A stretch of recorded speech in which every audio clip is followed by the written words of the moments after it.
All right. So first, oh my God. Hello, Zach. So first and foremost, thank you so much for being here. I'm so sorry. I'm literally late to the party. Technology has been failing me. So please don't hate me. Please don't judge me too harshly and think I wasn't trying. So let's talk about some norms while we're doing Zoom because I want to respect your time. Soon as you log in, ladies and gentlemen, hit your mute button so we don't have to listen to your phones going off or whatever it is you're doing. So hit the mute button so we don't hear whatever is happening in yours because we'll hear everything and there's not, like today, there was something in AP World that I'm sure a kid did not want that to be heard. So with that being said, at any point, if you have a question, I want you to unmute it and ask. Zach, put your thing on mute, bud. At the bottom to the left, there's a little microphone. We'll vote you down on that one. Hit mute there, boss. Thank you. So as soon as you log in, anytime you go on Sydney, hit mute, girl. Anytime you log in, if you move your mouse on the screen, it should come up. There you go. Just to set some norms, everyone should be on mute unless you have a question. Now, if you don't want to be seen on screen, all you have to do at the very bottom is to stop video on your side. That is perfectly fine. I am happy to see your face. If you don't want to see your face, you are more than welcome to stop video, which is next to your microphone. At least it is on my screen. I have no idea what your screen looks like. So it's completely up to you. So if you want to be seen, great. If you don't want to be seen, that is also perfectly acceptable. No hard feelings. I'm going to be seen because I guess I should be seen, but that's up to you. At any point, if you have a question, the whole reason why we're doing this is so you can ask me questions because I could easily sit on my couch and record a video and have no one to talk to and be perfectly happy and way less stressed than I am. With that being said, if you have a question, please unmute and ask it at any time. Zach, we don't need a tour of your house, bud. So, with that being said, if you have any questions, please unmute your microphone and let us hear your questions or comments as we go.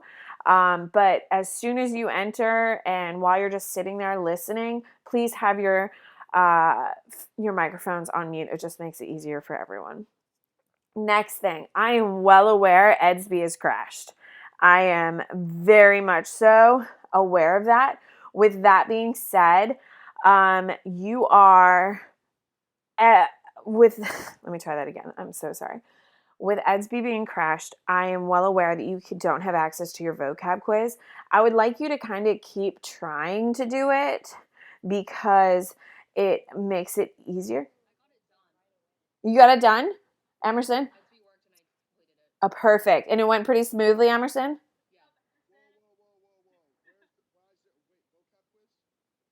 Zach, I can't help you if you're not following along.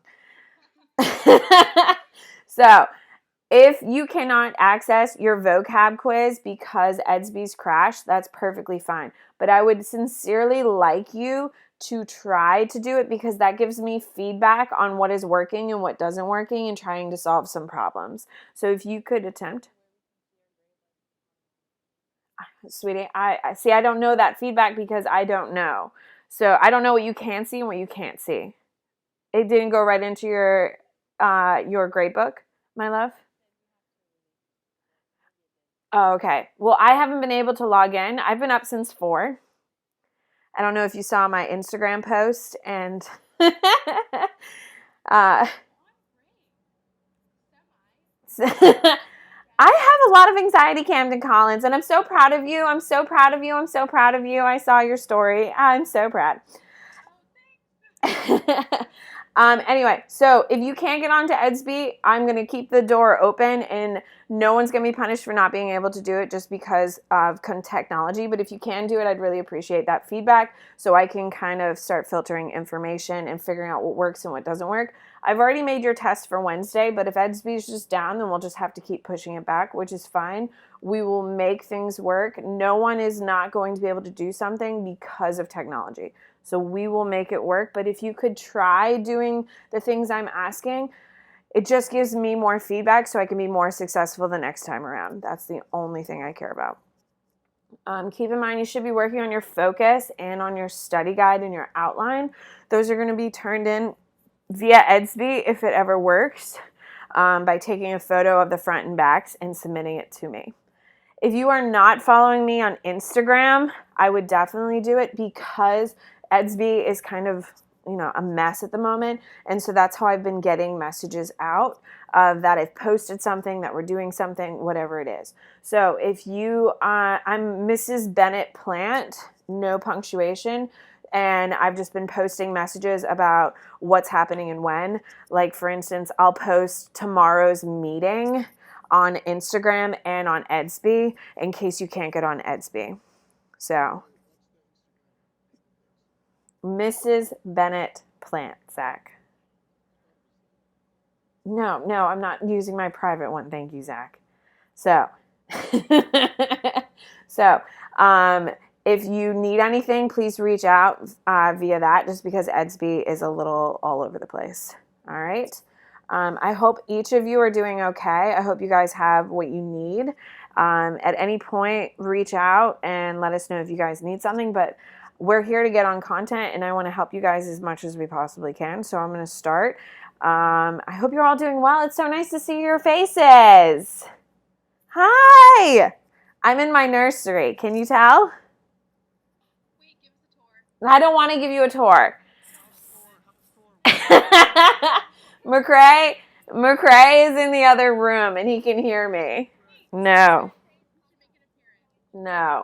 Every day, during a Zoom video, I will show you. No, go away. Toby's out with McCrae. I have a kitty. How about seeing a kitty? It's Donut. She's sleeping, though. You won't even really be able to see her. See, she's sleeping over there. See her? You can't even see her. So, hi, there's no human here yet. So, you try getting that cat off that. She loves that sucker. All right, let's begin because your time is valuable, just like mine. All right, here we go. I'm so glad you're here, and it's so nice to see all your faces. All right. So, we are going to start with our therapies, and here we go. Can you see it? We're good? All right. I know. Here we go. All right. Are you glad we're not doing any do-nows? All right, so therapy. So therapy is a treatment method aimed at making people feel better and function more effectively. So anytime we talk about therapies, it's about helping people feel better, and there's hundreds of different types of therapies. Some of them are more effective for certain treatments than others. So we're going to be talking about all the different types, all the different ways going forward. So the first one is called psychotherapy. So therapy is the big, obviously, concept of the week. And one of the types of therapies we'll be focusing on is psychotherapy. We'll also be doing biomedical therapies, which is all of your pills and any type of like antidepressant technically falls under biomedical, those types of things. So what is psychotherapy? Psychotherapy is a therapy for mental disorders in which a person with a problem talks with a psychological professional. So when you think of going to therapy, that's what you think of, psychotherapy. Sitting there, having a conversation with your therapist, maybe even lying on the couch talking with him, sitting at Starbucks like my sister does, or, going into an office. Those are the types of things. That's what psychotherapy is. So when you sit down and have a genuine conversation with your therapist. Under the umbrella of psychotherapies, we have insight therapies. So insight therapies are when our psychotherapies, so they're talking therapies, in which the main goal is helping people gain insight with respect to their behavior, thoughts, and feelings. So when we're talking about insight therapies, it's like talking to a really good friend of yours who points out where others may see misconceptions, thoughts, ideas, or why something isn't thought of as effectively. I will tell you, one of my good friends, he now lives in Texas, sadly, for us, but he is a psychotherapist, and talking to him about, like, for instance, we were really close when we were planning our wedding and all that stuff, and talking to him allowed us kind of understanding the insight of our parents, of other people, and how they thought. The ability to talk to a therapist who is really good at seeing things that you don't, that's what insight therapies are about. For instance, each of you has hopefully a really close confidant where they help you understand your parents a little bit more and show you a different side. Well, maybe they were doing this because of that. Maybe this is why. That's all insight therapy. Then you have action therapy, which is psychotherapy in which the main goal is to change disordered or inappropriate behavior directly. Action therapy there's some talking to it, of course, like that's how we convey our own thoughts and ideas, but it is literally changing of behavior. For instance, one of the most popular type of action therapies is actually dating therapy. So some people, and some people really do struggle with making connections to other people. Like, for instance, Camden Collins, I know you'll be thrilled to hear this, McCrae is obsessed with Love is Blind. And that chick, Jessica, or whatever her name is awful. Yeah, she's terrible. With that being said, she has said that she is working on herself, and she's probably doing action therapy where they teach her how to interact with people and maybe not drink so much wine so she doesn't look like a mess. You know what I mean? So oh, please, the wine thing, there's 10,000 memes about it. So when we talk about action therapy, it is literally a therapist sits with you while you do something. So say, for instance, I need action therapy about interacting with others. My therapist would sit next to me while I have a conversation with someone and help me improve my communication between them and me. So action therapy is literally them physically helping you achieve a certain thing, like dating. Your therapist would come on a date with you and see what behaviors you do, weird, what behaviors are you don't do, and ask people you've dated, like what was weird, strange, things like that. That's what action therapy is. Then you have your biomedical therapy. Biomedical therapy is therapy for mental disorders in which a person is treated with a biological or medical methods to relieve symptoms. So say, for instance, like my sister, she has depression. She takes an antidepressant. That's a biomedical therapy. So anytime someone takes any type of medication, any type of pills, Hadol will be one we are going to talk about here in a little bit. Those are biomedical therapies. So when we're talking about therapy, it falls into two major categories: psychotherapy and biomedical therapy. Under psychotherapy, we have both insight theories and action therapies. Insight is you sit in a room and you discuss. Action therapy, you go out into the world and try to solve the problem with your therapist. So, historically, have we treated people with mental disorders well? Absolutely not. We used to just chain people to the walls of mental asylums and lock them in. Obviously, these types of treatments do nothing but reinforce terrible stereotypes of what mental illness looks like and stuff like that. However, the first person to successfully treat mental disorders or try to start addressing them with kindness and compassion is going to be Philippe Pinel. You may know him because he created the Penal Code. The Penal Code is the type of law code that we kind of follow here in the United States. He's the guy behind it, and he wanted to start separating the mentally ill from, your typical criminals and kind of start separating them. And he was the guy who stopped chaining people and started wanting to help them and assist them. So Freud is where we're going to pick up. So, of course, we know Freud and his id, ego, superego. He is obviously the dude behind psychoanalysis, which is an insight therapy, which is a talking therapy. It's a psychotherapy based on Freud, emphasizing the revealing the unconscious conflicts. Do you have a question? So if you have a question, you are more than welcome to take your microphone off mute. But everyone should have their microphone on mute unless you have a question, because it just makes it easier for everyone. So when we talk about psychoanalysis, we're talking about a psychotherapy. So it's a talking therapy. And it's essentially you're lying on the couch staring off into space. Remember, you're supposed to be having a continuation of thought, a stream of consciousness, where you're just talking into nothing, so your unconscious can come to the surface. When we're talking about psychoanalysis, we're talking about dream interpretation.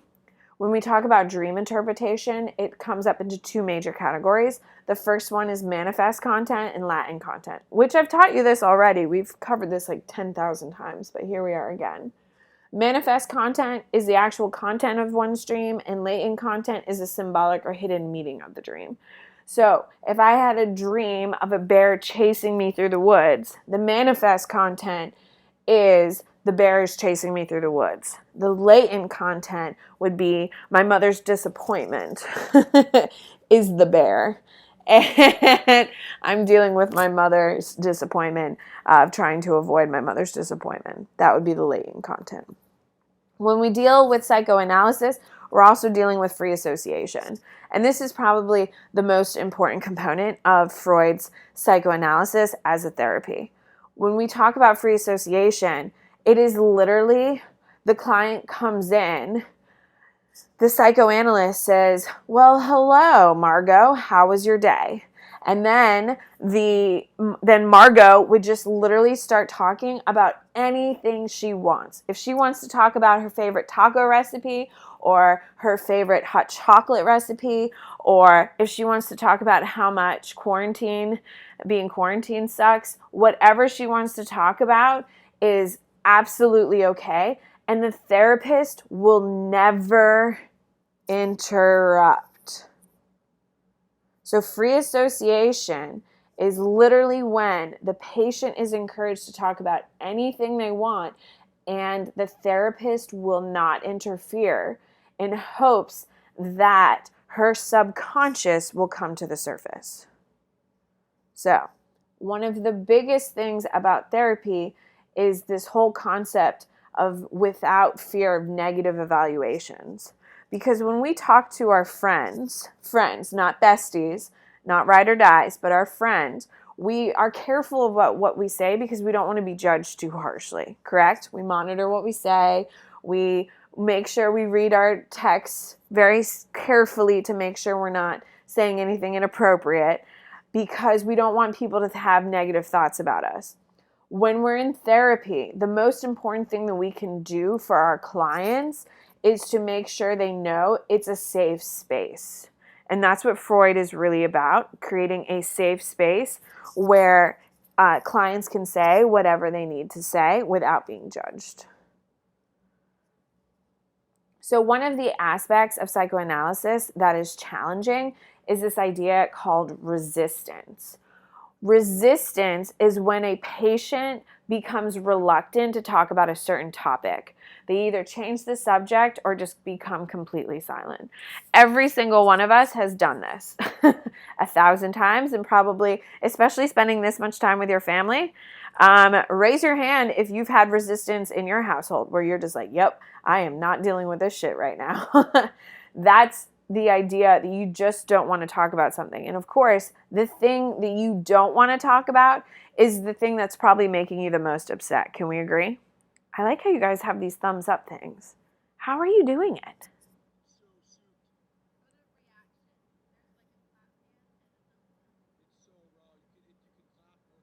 All right. Okay. All right. So,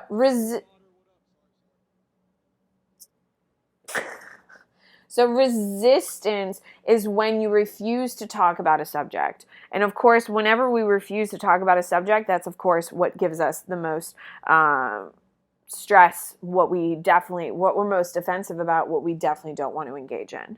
So of course, as a therapist, what is the only thing you really want to talk about is of course what they don't want to talk about.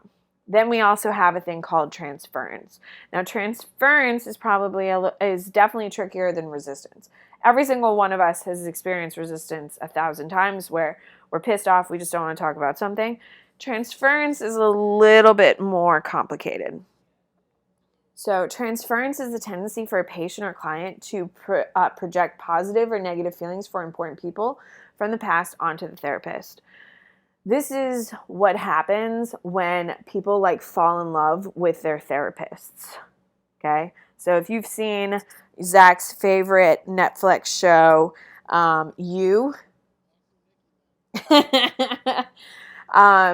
if you've ever seen that show, she transfers all of her positive feelings for other parts of her life and forces it onto Dr. Nikki, and I guess that's his name. Of course, Zach would remember it, but that's fine.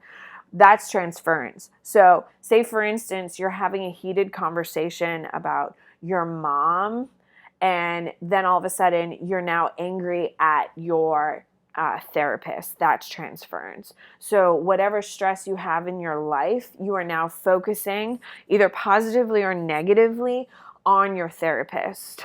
So you'll see as we get going, we're going to have a lot more details going forward, but transference is very, very common, which is why as a whole, typically, if you're female, you should be going to a female therapist. If you're male, you should be going to a male therapist. It's typically the rule of thumb. Of course, if you have a connection with someone and you can have a genuine interaction, then that's one thing. But the basic rule of thumb is that because of transference, because we want to make sure that people aren't taking positive and negative feelings towards the opposite sex, and of course, crossing the line into inappropriate behaviors. So psychoanalysis today has been broken down into two types of therapies. The first one is psychodynamic therapy, which is the newest and much more general type of therapy than just straight up psychoanalysis. Remember, for a long time, psychoanalysis has been kind of dying out. It's becoming more and more fashionable, as we've talked about in class. Howard Stern is a huge fan of psychoanalysis, and he's kind of brought back a lot of people into this whole Freudian-based thing. Psychodynamic is taking some of psychoanalysis and blending it with other components. So keep in mind, it's not psychoanalytic, it's psychodynamic, which means there is more of an emphasis on transference, there's shorter treater times, and more direct therapeutic approach. Because when you do psychoanalytic, it is at the client's direction. Everything is on the client's direction. Psychodynamic, you can start asking questions and start directing the conversation. If you have any questions, please unmute and ask. That is why I'm here and not just recording, sitting on my couch talking to myself. So if you have any questions, please ask. Also, we have non-directive, which is a therapy style in which the therapist remains relatively neutral and does not interpret or take direct actions with regard to the client, instead of remaining calm, not judgmental while the client talks. This is kind of like when you see in movies, there are the therapist who says, well, how does that make you feel? Oh, wow. How does that make you feel? How did that go? They just ask you questions and they don't say anything. So non-directive is they literally just say, well, how does that make you feel? Or, how how did that go for you? They ask very simple questions in order to get you to kind of fill in more information for yourself. So it is mostly question-based, as in vague questions. And then, of course, you have directive. Directive therapy is when your client says, when your therapist says, you're doing this because of this. You are, your response to your mother is inappropriate, or they're giving you their feedback on what you should be doing and what you shouldn't be doing. So when we talk about psychoanalysis, it's either going to be non-directive or directive. Non-directive, they just ask you questions and you work through it yourself. Directive, they're literally telling you what to do. Okay, so you're going to go home and you're going to try talking about this with your mom. You're going to try talking about this with your dad, and they're telling you how to manage the situation. Non-directive, they're just asking, well, how does that make you feel? All right. So we're done with psychoanalysis. Yes, my darling.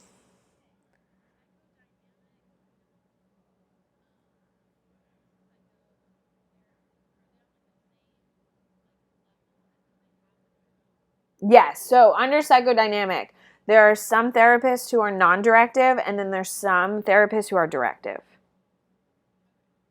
So it just depends, because you don't have to, you typically identify like a branch of psychology. So I want to do psychotherapy, but I don't really believe in psychoanalysis. I'm more of a Rogers-centered, which is the next category of therapy.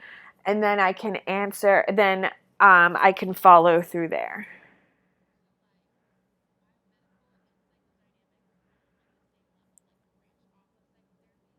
So psychotherapy has so there's psychotherapy and there's biomedical, two separate branches, okay?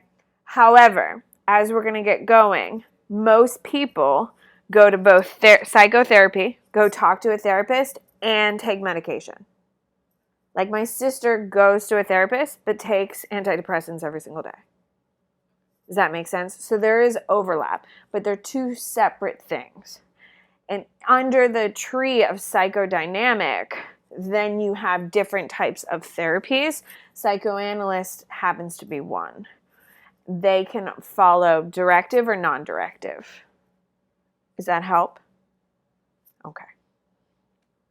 So Rogers person-centered therapy is a different type of therapy. It's under the humanistic component.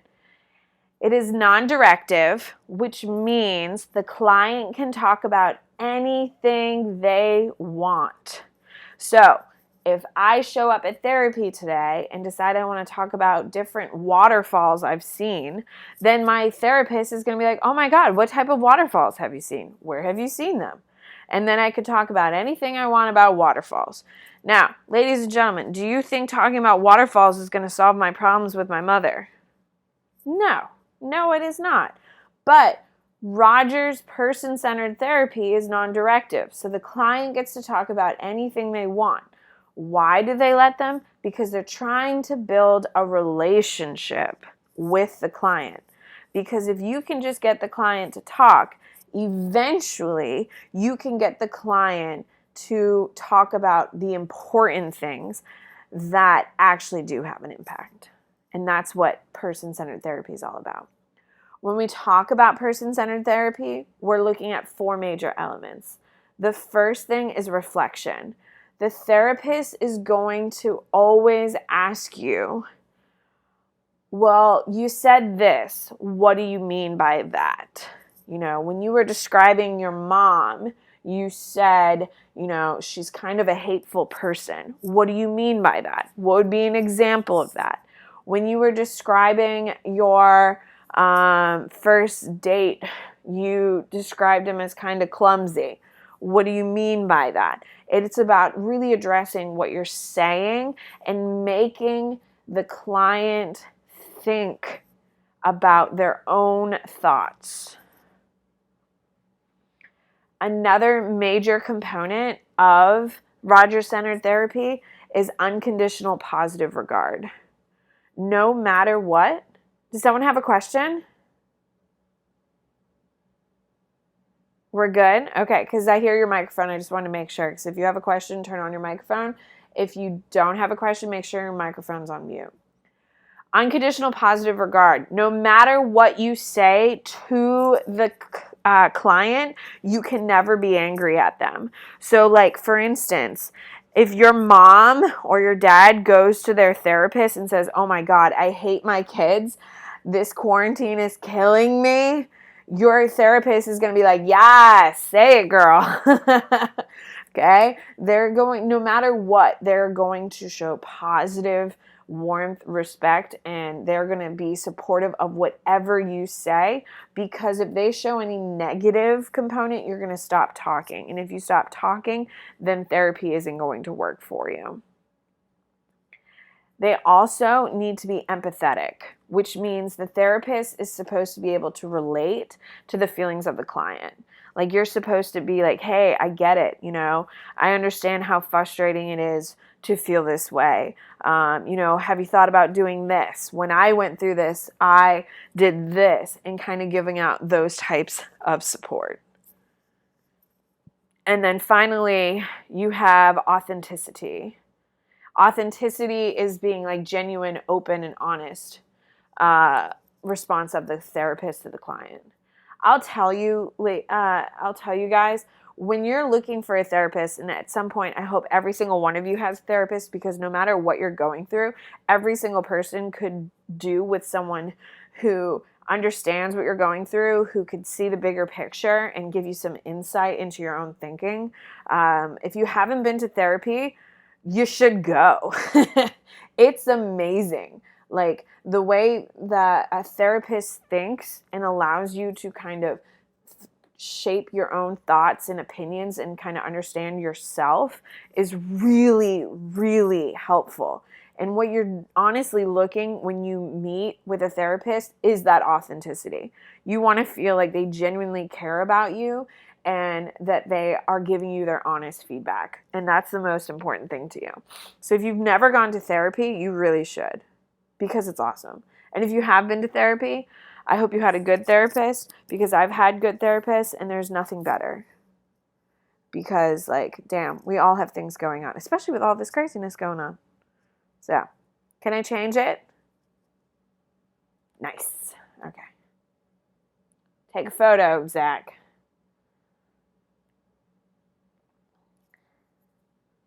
Okay. So, Gestalt therapy. So, we've done psychoanalysis, we've done person-centered, and now we're on Gestalt therapy. Gestalt therapy is a directive insight therapy, which means that the therapist asks specific questions. With person-centered, they get to decide what the conversation is. With Gestalt, they get led into a conversation by the therapist. So, it is a form of directive insight therapy in which the therapist helps clients to accept all parts of their feelings, subjective experiences, using leading questions and planned experiences such as role-playing. When you think about Gestalt psychology, it's really all about the role play. It's about creating experiences so people can practice skills. So, if you have a hard time expressing your emotions, a Gestalt psychologist would be like, well, pretend I'm your boyfriend, I'm your girlfriend, or I'm your mom, your dad, whoever you're having issues with. Tell me what is bothering you. And then you would practice that conversation with them. And they would be asking you probing questions throughout. Like, well, if your mom says this, well, how will you respond? If your person does this, how will they respond? Now, one of the things that they really focus on is really doing body language and nonverbal cues. Because remember, Gestalt is about the whole, not just it's the sum of the parts. The sum is greater than the individual parts. So it's looking at how you interact, not just by the words you say, but how your face and how your body language interacts, and seeing how could that misconstrue some of the thoughts and stuff you have. So when we talk about humanistic therapies, they are ones that are not based on experimental research, but they do work with highly intelligent and highly verbal people. So person-centered therapy and Gestalt therapy work with very smart, very verbal people. So if you know someone who's not very good at expressing their feelings, a person-centered therapist is not going to be a good choice for them because it's not going to work. All right. So we are done with our psychotherapies, and now we're transitioning to behavioral therapies. So behavioral therapies are action therapies. So that means we're actually doing something where based on principles of classic and operant conditioning. Now, of course, we know classical conditioning is, of course, Pavlov, and operant conditioning is who?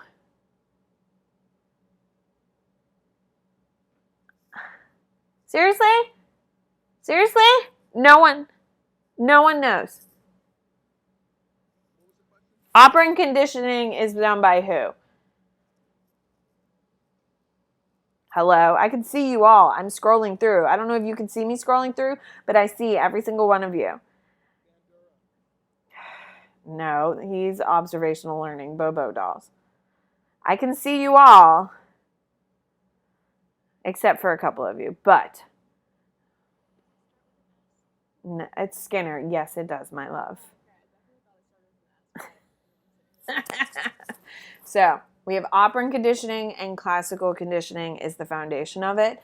And it looks at changing disordered behavior without concern for its original cause. So behavioral therapies are trying to change something weird that you do and doesn't care why you do it. So for instance, like every single one of you has someone in your family who dresses really strangely. Can we agree? Maybe they just don't bathe on a regular basis, okay? Or maybe they just like 70s style clothes and it's 2020. You know, whatever their choice is. Behavioral therapist doesn't care why they dress in the 70s. Maybe that was the last time they got a compliment, was in the 70s. So they just keep wearing 70s clothes thinking it's going to get them a compliment. They don't care why. They just want to change the behavior. And that's what behavior therapies are about. They don't care why. They just want to change something. So when we talk about behavior therapies, we're talking about behavior modification. Behavior modification or applied behavior analysis is the use of learning techniques to modify or change undesirable behavior and increase desirable behavior. So when we talk about behavior modifications, we are trying to slowly change a person's behavior. So say, for instance, like, have you ever seen, you may not have seen, I'm trying to think of something you may actually be able to reference. Like, I can't even remember the name of the show. Anyway, it's clearly not worth it. But behavior modification is like you're slowly trying to change something about another person by interacting with them and changing their behavior. For instance, dieting is a perfect example of ways we change our behavior, introducing slow things. Now, how can we do behavior modification? The first one is systematic desensitization. When we talk about systematic desensitization, it's a behavior technique used to treat phobias in which the client is asked to make a list of ordered fears and taught to relax them while concentrating on those fears. So when we talk about systematic desensitization, it is, so say for instance you have a fear of a spider, okay? Like you have a genuine phobia of a spider. With that being said, if I was your therapist, I would show you a cartoon picture of a spider. Then once you got comfortable looking at that and that didn't give you anxiety, then I would show you a photo of a real spider. Once you got comfortable with that, then I would give you a stuffed animal, cartoony looking spider. And once you got comfortable with that, then I would give you a plastic toy of a spider that looks a little bit more realistic. Then I would show you a real life, completely harmless spider. And then once your anxiety went down with that, then I would show you a venomous spider. And that's how you do systematic desensitization. You start off small and then you work your way up. Then you have counter conditioning. Okay, so counter conditioning is a lot trickier when dealing with systematic desensitization. So if you've been conditioned to jump and scream when seeing a spider, I'm going to try to condition you to breathe and just walk away quickly. And that takes a lot more time, but is more effective long term. So we're trying to change the initial response of some people in order to change a behavior. That's okay. I'm pretty sure it's, I don't think it's on the test. Is applied behavior analysis the same thing as behavior modification? Yes. They're very similar. Applied behavior analysis is when you're trying to figure out what the actual trigger is. I'm so glad you're asking. Please. I'm here to answer questions. Because I could record this easily sitting in my living room with no one looking at me. So if you have questions.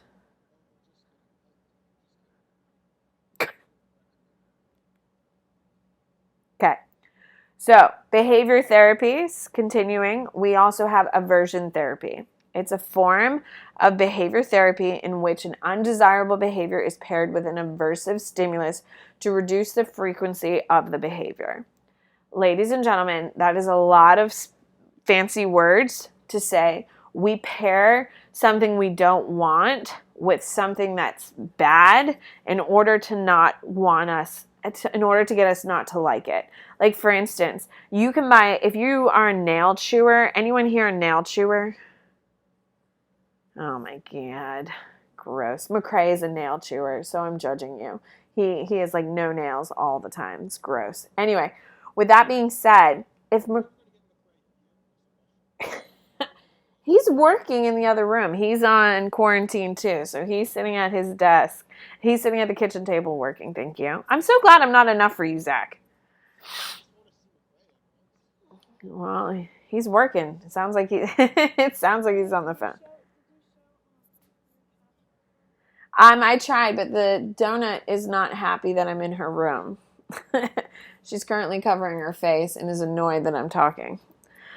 So when we talk about aversion therapy, a perfect example is if you're a nail biter and you really don't want to bite your nails, there's nail polish that you can buy that tastes disgusting. So it gets you to stop biting your nails.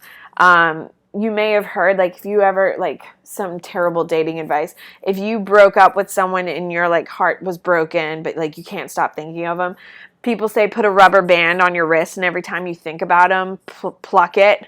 So every time you think about them, you have that, like, pain of, like, oh, they're the worst. That's aversion therapy as well. Like, for dogs and stuff, we do aversion therapy. I do not. But some people put electric collars on their dogs. So if they try to go past the fence, it shocks them. That's aversion therapy. So all of those are different examples of it. And then we actually have another type of behavioral therapy that's called flooding. And it's a technique for treating phobias and other stress disorders in which the person is rapidly and intensively exposed to their fear-provoking stimulus in order to overwhelm them and see that even though they're seeing it, they'll survive. So say, for instance, you are absolutely horrified of spiders. What I would do in therapy is I would throw 6 tarantulas on you in therapy, and you would just lose your mind and be completely horrified. But at the end of it, you would survive, and hopefully you'd be like, oh my God, that was horrible, but I'm not scared of tarantulas anymore. I had 6 of them on me, and look, I'm perfectly fine. Now, how often do you think we do flooding? Not very often. It's pretty damn traumatic, and it takes years of therapy to get to that stage. It's not like you just show up to therapy on the first day and say, I have a phobia of spiders, and they cover you in spiders. That's not the norm. But That is one of the techniques. All right. All right.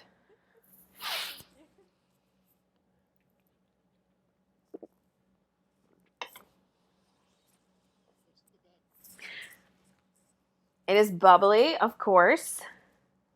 And it's the pineapple one. If you haven't tried it, I definitely would. It's delicious. All right, are we ready? Sophia, you good? Oh my gosh.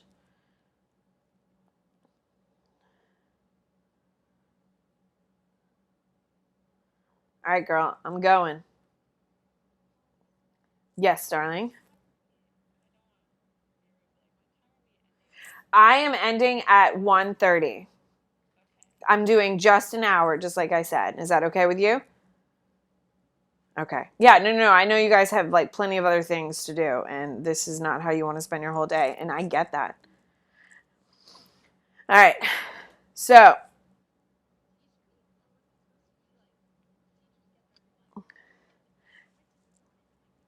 um, so theoretically, here, we'll just stop there for the day. That's totally fine. We can talk for a couple minutes. So this week, there's no assignments due by the county mandate. And that's more for my sake than for your sake, because they couldn't make teachers work over spring break. However, your girl's got some crazy. I don't know if you know that. So I've been working over spring break, of course, trying to get ready for this. And so I'm trying out all this stuff so we can keep moving. So some teachers are putting stuff out there. Some teachers are not putting stuff out there. It just depends. But like for EDSB and the test and the quizzes and all that stuff, I need to see what works and what doesn't work because I don't understand what works. So yeah, I'd like it to be a grade.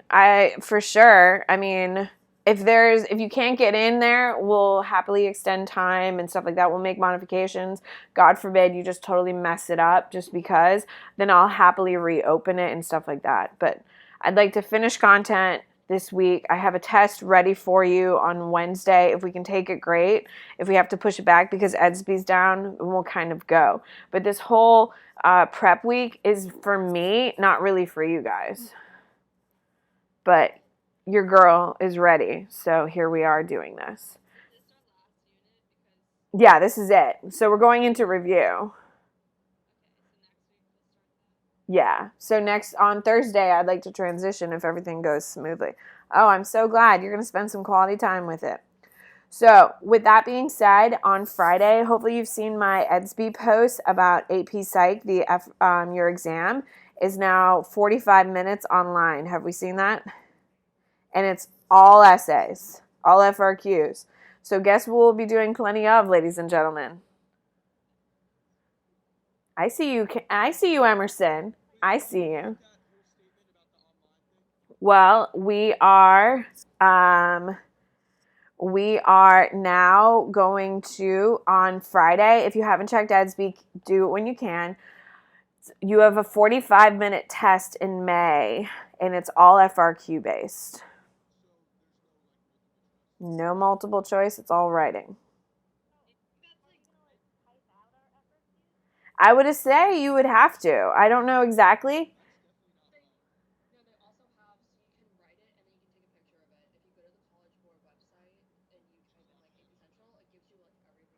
So we don't know the details exactly, and I know Emerson is definitely right how they're planning on doing that for sure. We'll know everything definitively on April 3rd because there's a lot of information out there, and some of it has been confirmed, some of it hasn't. For AP Psych, the people behind it are way smarter than other units, let me tell you.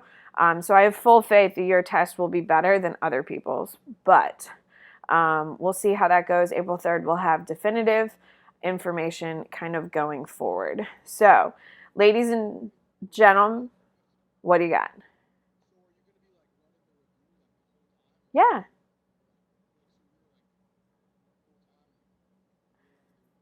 I'm here. I'm right now, I'm sitting in like my nursery with my feet up. Like, this is ideal. I got yoga pants on and slippers, friend. I'm ready to go.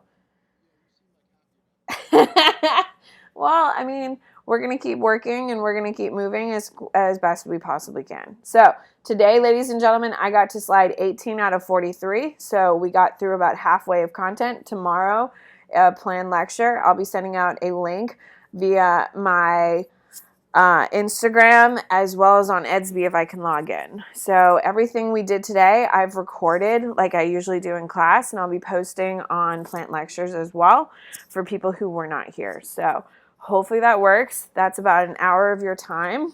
I appreciate it. It was nice seeing you all so much. All right. No, tomorrow we're going to meet at 11. So it'll be 11 going forward. So hi, I've had a disaster. Everything is going wrong, and I'm trying to figure things out. So, so I will see you all tomorrow. Thank you so much for being here, and hopefully this was worth your time. Please be careful, please be safe, and wash your damn hands. Bye, guys. Bye, guys.